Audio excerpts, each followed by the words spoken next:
What's up guys, j'espère que vous allez bien. Alors aujourd'hui on est de retour avec une nouvelle vidéo. Et aujourd'hui ça va vraiment être une vidéo plus tranquille, you know, like me and you talking, that's really all it's gonna be. Ça me manque de faire des vidéos comme ça, on revient aux bases. Comment vous allez guys? Ça va comment le début de votre nouvelle année, l'année 2024? How are y'all doing? Moi c'est vraiment tranquille. Mais en fait, c'est vraiment quelque chose qui revient toujours dans ma vie. Aux alentours de janvier, février, même décembre, je suis toujours dans une saison d'isolation. C'est souvent ça pour beaucoup de gens. Il fait froid dehors, les gens sont plus à l'intérieur, les gens restent plus toutes seules. C'est une différente saison transformative.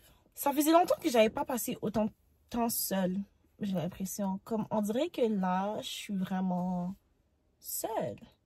Et ça me fait beaucoup réfléchir sur ma vie. Et je pense que c'est ça le but, en fait, d'une période d'isolation. C'est de couper toute distraction. Même si c'est pas volontairement, j'ai l'impression que Dieu le fait sans qu'on lui demande parce qu'il veut pas notre avis.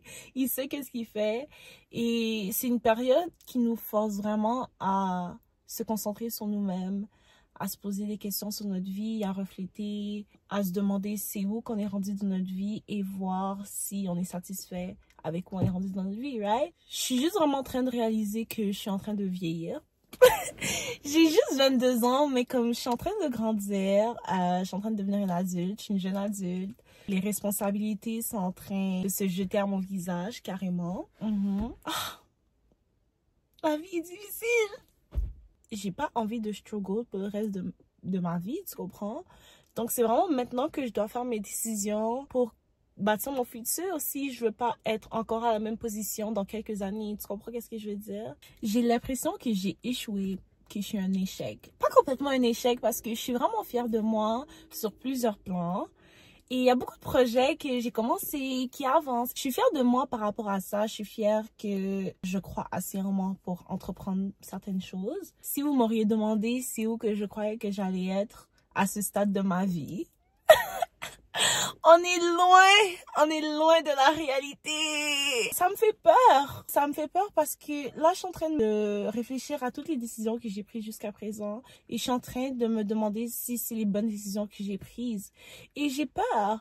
Et je sais que je devrais pas avoir peur parce que j'ai juste 22 ans. Comme je peux encore tout recommencer à zéro. J'ai toute ma vie devant moi si Dieu le veut. Mais on dirait que j'ai tellement cette vision dans ma tête que pour moi, il n'y a rien d'autre. Même là, me trouver un travail qui va pas me refaire tomber dans une dépression, j'imagine pas. On dirait qu'il n'y a rien qui m'intéresse. On dirait que, à part qu'est-ce que je fais sur les réseaux, on dirait que je me vois rien faire. Et ça me fait peur parce que, en soi, surtout dans l'économie dans laquelle on vit en ce moment, ça fait peur. Je me sens extrêmement perdue. C'est aussi une des raisons pourquoi j'ai décidé de me rapprocher de Dieu en 2024 parce que je suis extrêmement perdue. Je suis perdue sans lui. J'ai besoin qu'il me guide, j'ai besoin qu'il me dirige vers le chemin qu'il veut, qu'il voit pour ma vision de vie là.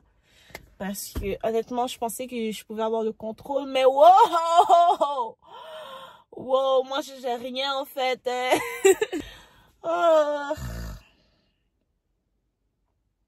Je sais pas si ça fait du sens. Et je sais que ça fait du sens parce que je sais que je suis pas la seule qui se sent comme ça. D'ailleurs, je parlais récemment avec une amie et on parlait du fait comme quoi nous deux, on n'était pas au stade de nos vies qu'on aurait voulu être. Et c'est hyper stressant parce que, surtout dans notre génération, les réseaux sociaux, ça prend une extrêmement grosse place dans nos vies. Et c'est vrai qu'il faut se déconnecter, mais veux pas, les réseaux sociaux seront comme... C'est là, ok? C'est partout. T'as accès à la vie de tout le monde. Tu vois tous les highlights de tout le monde sur les réseaux sociaux. Ça te fait questionner à ta vie, forcément. Hein. T'es en train de te comparer, forcément, parce que t'es juste comme, shit. Moi, comment j'ai 22 ans, elle a 18 ans, puis elle a tout qu'est-ce que j'aurais souhaité avoir. Je travaille fort pour arriver là, and yet, I'm still here. Et mon ami et moi, en fait, on parlait aussi du fait que ça crée une certaine honte de nous-mêmes parce que on se dit, oh my god, comment à mon âge, j'ai pas encore fait ça? Comment à mon âge, j'ai pas encore eu mon permis? Comment à mon âge, j'ai un travail à ce salaire-là? Puis, il y a des gens de mon âge qui font 2 fois le salaire que je fais, tu comprends qu'est-ce que je veux dire? Ou qu'ils ont une maison, ou qu'ils ont un appartement. Comme, ouais, il y a des enfants de 20 ans là qui ont des maisons. Je suis en train de souffrir ici pour payer mes factures. Ça fait partie de la crise existentielle, I guess. Mais c'est difficile à vivre parce que si t'as honte de où t'es, c'est difficile d'être heureuse dans ta peau aussi d'une certaine manière, tu vois qu'est-ce que je veux dire? L'affaire qui est facile à oublier, c'est que tout ça, c'est un processus et encore une fois, Dieu est en charge et il sait qu'est-ce qu'il fait.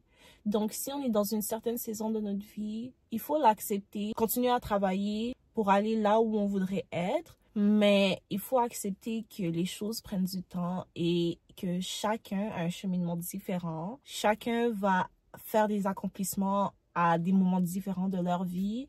Et qu'il faut arrêter de se comparer à tout ou à rien parce qu'on voit même pas tous les aspects de la vie des personnes qu'on désirait avoir leur vie. Comme vous, par exemple, vous pouvez me regarder puis penser que, oh my god, I have all my shit together. Oh my god, elle a accompli tellement de projets et tout. Yet, moi, je suis là, je suis stressée derrière les caméras. Je suis là, comment je vais faire? Je sais pas quoi faire. Tout le monde est en train d'essayer de figure it out. Tout le monde est en train de struggle dans leur coin. Ça, c'est des facettes qu'on voit pas de la vie des gens. Vous voyez qu'est-ce que je veux dire? Fait qu'on soit là en train de se comparer à la vie de quelqu'un alors qu'on connaît même pas tous les aspects de sa vie, ça fait même pas de sens en fait. Sauf que on est des êtres humains et c'est dans notre nature de toujours voir qu'est-ce que l'autre a et des fois l'envier ou la jalousie. Bon, après ça, la jalousie, l'envie... La jalousie, ça peut devenir une motivation si, par exemple, tu vois quelqu'un qui a quelque chose que tu veux, puis cette personne t'inspire justement à travailler pour avoir cette chose-là. La jalousie, c'est tout un autre sujet. Honnêtement, je pense qu'on devrait faire une vidéo là-dessus. Hein. Qu'est-ce que vous en pensez, gars? Est-ce que je devrais faire une vidéo là-dessus? Avant, je voyais vraiment ça négativement. Et oui, ça peut devenir très, très négatif si c'est toxique. Mais ça peut aussi être une motivation. En tout cas, bref. Vous me direz si vous voulez qu'on en parle. Peut-être que je vais en parler sur mon podcast ou juste une vidéo comme ça. We'll see. We'll see how it goes. C'était juste un petit message que j'avais envie de partager avec vous parce que c'est vraiment une réflexion qui joue en boucle dans ma tête et ça devient lourd en fait. Ça devient vraiment lourd parce que je sais que cette situation-là est temporaire. Je sais que même si en ce moment je suis en train de stresser parce que j'ai l'impression que je suis un échec, que j'ai rien accompli, que je suis pas encore là où je voudrais être, j'ai cette pression-là sur moi maintenant, mais plus tard, je comprends que c'était une saison que je devais traverser et je me rends compte que j'avais pas besoin de stresser en fait parce que everything works out perfectly for your good. He works it out for your good. Jesus, yes. Je pense que je suis un peu trop transparente sur cette plateforme-là. Et mes ennemis, ils peuvent utiliser ça contre moi, mais Dieu est plus fort, Dieu est plus fort. Et honnêtement, je pense que en faisant ces vidéos, je pense que c'est les vidéos qui aident le plus les gens, honnêtement, parce que je sais que je suis pas la seule qui se sent comme ça. Et moi, je sais pas pour vous là, mais moi, quand je suis sur YouTube, les vidéos que je recherche le plus ou que, genre, j'ai besoin d'entendre, c'est les gens qui struggle comme moi. Ça me fait rendre compte que je suis pas la seule qui vit ça et que tout va bien aller. Je sais que dans quelques années, je vais retourner sur ces vidéos-là puis je vais me dire, waouh, comme je vais être trop fière de moi, comme je sais. I'm proud of you right now. Divine, si tu regardes ça 10 ans plus tard, je suis fière de toi. Ok? Je suis fière de toi, peu importe tes rendus où. I love you. Be rich or what? Donc, ça fait hyper longtemps que je poursuis quelque chose. J'ai abandonné beaucoup de choses. J'ai fait beaucoup de sacrifices pour ça. Et juste le fait de ne pas voir les résultats que j'aurais souhaité voir, it's humbling. Really humbling. Parce que tu peux travailler dur sur les choses que tu veux faire. Mais si Dieu te dit que c'est pas le moment, c'est pas le moment. C'est pas le moment. Je sais pas qu'est-ce qui me réserve pour la suite des choses, mais j'ai pas d'autre choix que de le faire confiance. C'est vraiment Dieu qui contrôle. Dieu est en contrôle. Et je pense que c'est un des messages les plus importants que je veux que vous reteniez de cette vidéo-là. Dieu est en contrôle. Et Dieu sait exactement qu'est-ce qu'il fait. Donc, ça sert à rien que tu stresses, ça sert à rien que tu overthink. Bien évidemment, aie un plan pour ton futur et une certaine vision. Tellement et aussi longtemps que tu fais les pas que tu es censé faire, les choses vont se dérouler comme elles sont supposées se dérouler. Don't worry about it. Everything's gonna work out perfectly how it's supposed to be. And yeah, je commence à avoir froid là. Anyways guys, j'espère vraiment que vous avez apprécié cette vidéo là. Laissez-moi savoir dans les commentaires c'est quoi que vous trouvez qui est le plus difficile dans cette saison de votre vie. En ce moment, avec quoi vous avez beaucoup de difficultés en ce moment? Est-ce que vous aussi vous sentez comme un échec? Est-ce que la vingtaine, ça vous frappe comme moi? Ça me frappe parce que wow, moi là, on m'a achevé. Si vous n'êtes pas encore abonné à la chaîne et que vous vous êtes rendu jusqu'à la fin de la vidéo, abonnez-vous à la chaîne pour manquer aucune de mes autres vidéos. Et n'oubliez pas de commenter, like, share, everything. You know the drill. Et on va se revoir dans une prochaine vidéo. Bye! Non, j'étais obligée de revenir sur caméra pour vous dire que... Parce que j'ai un autre téléphone, ok? Et il y avait de la musique qui jouait dessus. Et la musique qui jouait, c'était God Will Work It Out. Si vous avez besoin d'une confirmation, c'est votre confirmation, ok? J'avais besoin de vous dire que cette vidéo est bénie. Cette vidéo est bénie. Vous avez vu, hein? Vous avez